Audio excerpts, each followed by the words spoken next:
जय श्री महाकाल। कैसे हैं आप सभी? होप सो आप सब बहुत अच्छे होंगे। आज की वीडियो है 10 महाविद्याओं की उत्पत्ति की कथा।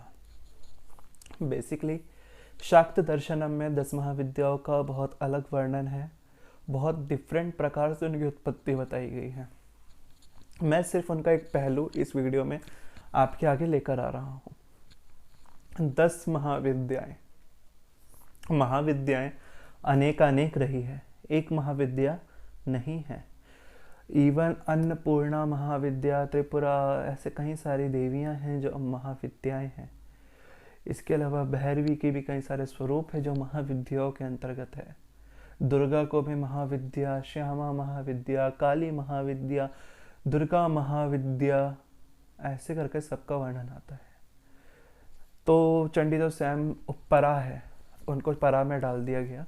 परा मतलब जो परे है, बहुत पराशक्ति जिन्हें कहा जाता है, इस तरीके से।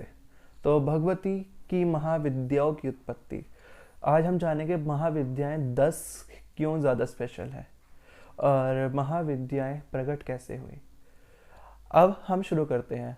तो ये बात है कैलाश शिखर पर, जब माता सती का पानी ग्रहण करके भगवान शिव कैलाश पर विहार कर रहे थे और दक्ष प्रजापति का जो यज्ञ था वह प्रारंभ होने वाला था।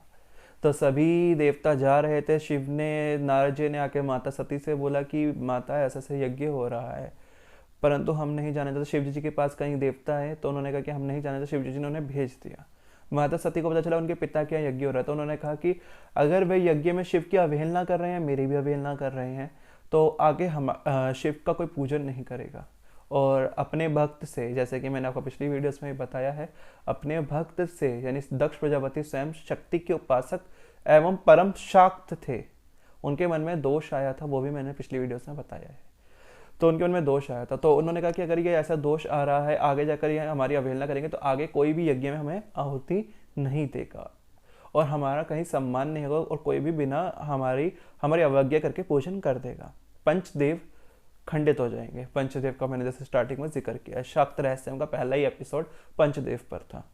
तो भगवती सती ने शिव जी से कहा कि मेरे पिता के यहाँ यज्ञ है, आप चलिए। भगवान शिव ने कई प्रकार से मना कर समझाया। सती देवी ने कहा कि यदि आप नहीं जा रहे तो मैं जाती हूँ। तो शिव जी ने कहा कि तुम मेरी अवहेलना करोगी। अब सोचिए, तो माता ने मेरी अवहेलना करो तो तुम ऐसा है ना, तो जाओ, तुम्हारा जो अनिष्ट होना है। ऐसे तरीके का श्लोक आता है, आप खुद देखिएगा, देवी भागवत एवं देवी पुराण। आप देवी पुराण पढ़िए, वहाँ पे आपको इसका वर्णन, इस कथा का बहुत डिटेल में वर्णन मिल जाएगा। तो देवी पुराण में इसका वर्णन आता है।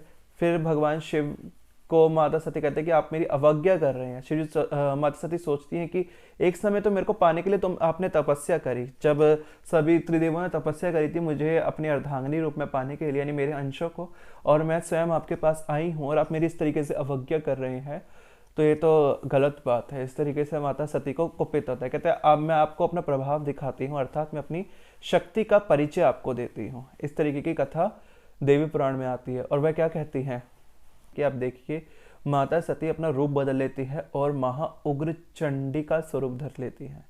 उनकी पलके, अर्थात पलके ऊपर उठ जाती हैं। जो ये बोहे हैं ये ऊपर तंज तलवार की तरह ऐसे कर कर ऐसे, तीसरा नेत्र खुल जाता है। केश की जो वेणी यानी चोटी बंदी होती है वो खुल जाती है, एवं उनके जो वस्त्र थे वह खाल के वस्त्र बन जाते हैं, चीते की खाल के, और वो खड़क खप्पर धारण करके अट्ठास हा हा हा ऐसे करके हंसने लग जाती है। उनकी भयंकर दाढ़ें थी, वह उनकी जो नासिकाएं थी उससे ज्वालाएं निकल रही थी। इस प्रकार का रूप धर लेते हैं। भगवान शिव थोड़े सहम जाते हैं उस वक्त, एक कथा में ऐसा बताया गया है। परंतु भगवान शिव ये सब जानते थे, क्योंकि उनका वर्णन स्वयं शिव ही जानते हैं माता शक्ति को। तो वो ऐसा उग्र रूप देखकर थोड़े सहम जाते हैं। उस वक्त भगवान शिव जाने लग जाते हैं उनको छोड़कर के मेरे को प्रभाव दिखा रही है। उसी समय कहते हैं, माता कहती है रुको रुको। तो भगवान शिव को अपने अंदर से वह स्वरूप प्रकट करते हैं। भगवान शिव ऊपर जाते ऊपर स्वरूप, नीचे जाते नीचे स्वरूप, आठों दिशाओं में भागते हैं वहां स्वरूप। तो फिर वह भगवान शिव ऐसे ऐसे करके भगवती को प्रणाम करके बैठ जाते हैं एक जगह। उस वक्त कथा आती है कि वह आंखें खोलते हैं तो वे देखते हैं कि भगवती सुंदर मुख वाले काले रंग वाली एक देवी है। तो वे पूछते हैं आप कौन हो? तो वो कहते हैं कि आप हमें ही नहीं पहचान रहे, हम सब आपकी ही अर्धांगिनी हैं। इस प्रकार का वर्णन वहाँ आता है। तो कहते हैं कौन है सारी? तो वो बताते हैं कि ये काली है, आप पीछे आपके जो वाम भाग में मतलब पीछे की तरफ जो खड़ी है वह काली है, आपके इधर तारा ऊपर, धूमा नीचे, बगला, ऐसे करके सभी खड़ी हुई हैं छिन्ना इत्यादि रूपों में। माता षोडशी, त्रिपुर सुंदरी, इस तरीके का वर्णन आता है कि ये सब खड़ी हुई हैं। तो कहते हैं मेरी सुंदर मुख वाली, कमल जैसे मुख वाली सती कहाँ गई? तो कहती हैं आप अपनी सती को नहीं पहचानते, वो देखिए पीछे खड़ी है। फिर कहते तुम कौन हो? तो कहती है मैं सुंदर मुख वाली ज्ञानदात्री भैरवी हूँ। तो भैरवी जी का भी यहाँ ऐसे खुलता है कि फिर भगवान शिव कहते हैं कि वह सती कहाँ ऐसा रूप क्यों धर ले, कह रहे कि आपको दिखाने के लिए, आप इन स्वरूपों को आगे जाकर जगत के आगे लेकर आएंगे, इन स्वरूपों के जो तंत्र शास्त्र है, ज्ञान है, सबके आगे लेके आएंगे। ये 10 प्रमुख महाविद्याएं हैं, 10 दिशाओं में इनका नित्य वास है। एवं और एवं इनकी जो 10 शास्त्र, आगम शास्त्र आप जो रचेंगे, आगम निगम, वह हमारे ऊपर ही होंगे। अर्थात आगम निगम क्या है, इसके विषय में बात करेंगे आगे चलकर, क्योंकि आगम निगम में कुछ शिव ने बोले, कुछ शक्ति ने बोले, ऐसे कर है।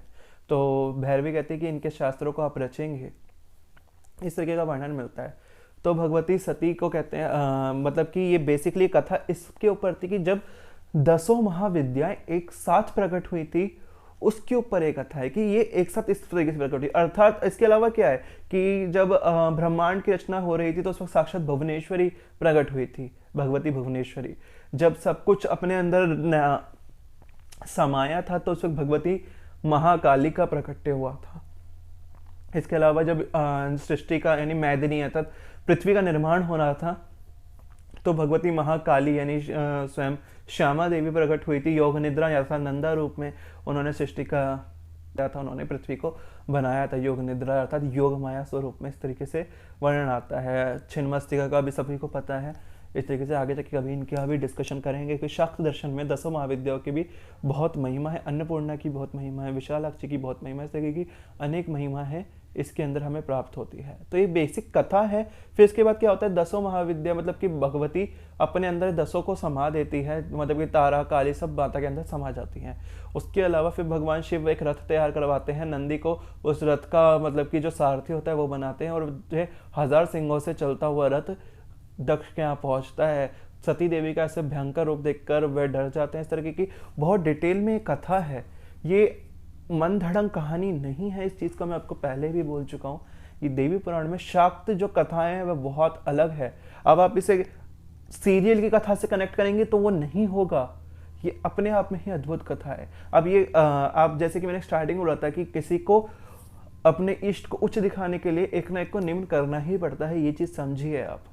अब शिवजी जी का जो अगर शिवजी जी हाथ जोड़कर आंखें बंद करके नहीं बैठते तो भगवती के 10 रूपों का विस्तार नहीं हो पाता। ये लीला है, लीला को समझ पाना अत्यंत कठिन है। अब आप इस चीज़ पे मेरा मतलब कि मेरा अपमान करें मुझे फर्क नहीं पड़ता, करे या न करे। आपको तो मेरा मुझे तो ज्ञान देना, जिनको ज़रूरत है वो तो ज्ञान लेंगे ही ना।